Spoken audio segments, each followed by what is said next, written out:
সৰু বুলি তুমি কাকো অৱহেলা নকৰিবা। নমস্কাৰ, মই প্ৰাঞ্জল ফুকনে প্ৰাঞ্জল মটিভেটৰ ইউটিউব চেনেললৈ পুনৰ এবাৰ সকলোকে স্বাগত জনাইছোঁ।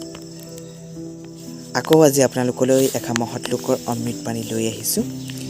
মহৎ লোকৰ অমৃত বাণীষাৰ হৈছে, সৰু বুলি কাকো তুমি অৱহেলা নকৰিবা।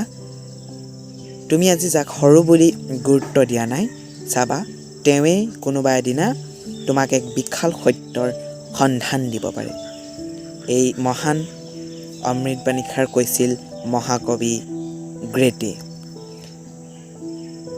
আমি কাকো সৰু বুলি অৱহেলা কৰিব নালাগে। এটা সাধু আছিলে নিগনি আৰু সিংহৰ। সকলোৱে শুনিছা, শেষত নিগনিটোৱে সিংহটোক সহায় কৰিছিল, জালৰ পৰা মুক্ত কৰিছিল। ঠিক তেনেদৰে আমিও আমাৰ জীৱনত কাকো সৰু বুলি অৱহেলা কৰিব নালাগে, অজ্ঞানী বুলি অৱহেলা কৰিব নালাগে। তেওঁৱে এদিন তুমি বিপদত পৰিলে তেওঁৱে তোমাক উদ্ধাৰ কৰিব পাৰে। সেয়েহে তুমি জীৱনত কাকো সৰু বুলি অৱহেলা নকৰিবা। আকৌ কৈ দিছোঁ, মহাকবি গ্ৰেটে কৈছিল, সৰু বুলি কাকো কেতিয়াও অৱহেলা নকৰিবা। তুমি আজি যাক সৰু বুলি গুৰুত্ব দিয়া নাই, চাবা তেওঁৱেই কোনোবা দিনা তোমাক এক বিশাল সত্যৰ সন্ধান দিব পাৰে। মই বিদায় লৈছোঁ প্ৰাঞ্জল ফুকনে প্ৰাঞ্জল মটিভেটৰ ইউটিউব চেনেলৰ পৰা। যদি ভিডিঅ'টো ভাল লাগিলে লাইক এটা কৰি দিম।